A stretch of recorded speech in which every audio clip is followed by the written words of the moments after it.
Les fans de la planète holmésienne, Sherlock Holmes peut se frotter les mains. Il y a désormais ce Sherlock Holmes ici au Königsbourg adapté en BD. On est avec Jacques Fortier, vous aviez sorti ce roman en 2010, le voici ce roman, vous l'avez sorti maintenant en BD.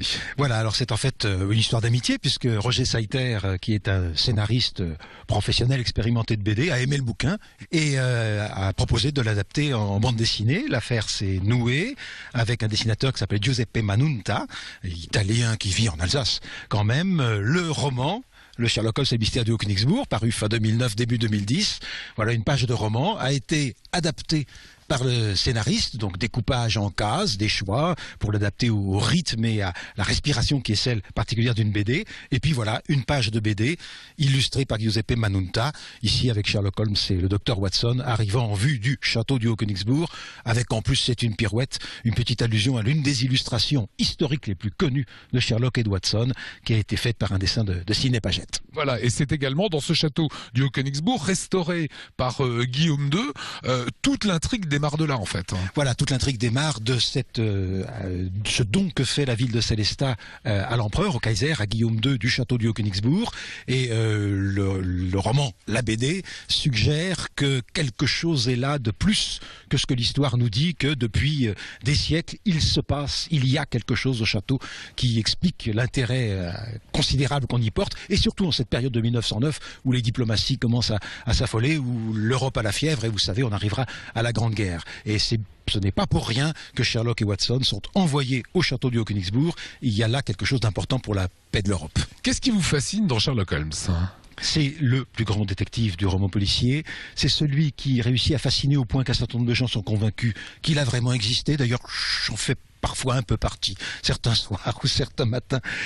Et qu'il a été tant aimé, tant repris, tant relu, que c'est devenu l'un des personnages de notre culture commune. Et en même temps, c'est l'un des grands fondateurs du roman policier. Bien sûr, il y avait Gaboriau, bien sûr, il y avait Edgar Poe, mais c'est Sir Arthur Conan Doyle qui invente cette formule extraordinaire où la déduction, la science des indices, le regard sur ce que sont les gens, comment ils sont habillés, comment ils se comportent, comment ils sont vécus, va donner des indications que d'autres ne voient pas. Vous savez voir, vous ne savez pas regarder, dira-t-il à Watson. Et puis, il y a ce merveilleux couple, Watson-Sherlock. Sherlock qui est plus intelligent que n'importe lequel d'entre nous.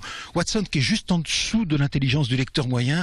Et donc Watson qui est là pour nous aider, pour nous dire on est quand même un bon lecteur, et pour pouvoir admirer ensuite les éclairs de lucidité de Sherlock qui résout les énigmes et les crimes les plus complexes. Élémentaire, mon cher Watson.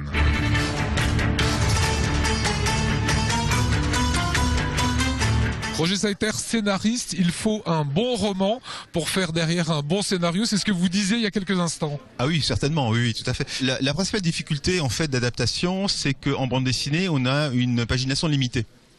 Donc là, par exemple, on avait 54 pages pour un roman qui devait faire 230, 250 pages. Il faut condenser, il faut un peu restructurer, etc.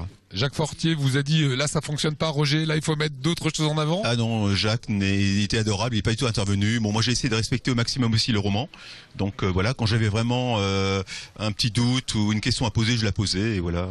Je viens d'une autre ambiance de la BD, érotique, fantastique, et quand de travailler sur les choses très historiennes, précises, c'est une atmosphère différente. En plus, je suis habitué à travailler sur Internet pour la documentation et toutes les choses. Quand je suis retourné à travailler à l'ancien, comme fait les grands maîtres de la BD, Hugo Pratt et l'autre auteur, et comme ça, nous, avant que nous commencions à dessiner, nous sommes venus ici sur la place, à faire toutes les photos, toute la documentation, et après à commencer à faire l'étude des personnages, dedans, dehors. À quoi vous voulez qu'il ressemble votre Sherlock Holmes? Qu'est-ce qu'il fallait qu'il ait? Je ne voulais pas dessiner les mêmes Sherlock Holmes classiques qu'a pensé Conan Doyle. Et quand j'ai pensé à un Sherlock Holmes plus jeune, plus d'action, plus comme c'est dit, que c'est bougé de plus. Parce que toute l'histoire, c'est une histoire pas d'action. C'est une histoire un peu plus... de réflexion. Des réflexions, voilà. Et quand je n'ai pas pensé à un personnage particulier ou un acteur particulier, j'ai pensé dans la tête de respecter la physionomie, les nez un peu, comment ça s'appelle, les nez aquilines, non? Aquilin. Aquilin, voilà. Bah, c'est ça. Voilà pour ces mystères du Haut-Königsbourg à découvrir, œuvre de ce scénariste, de cet Italien qui a la verve italienne et du travail de roman de Jacques Fortier.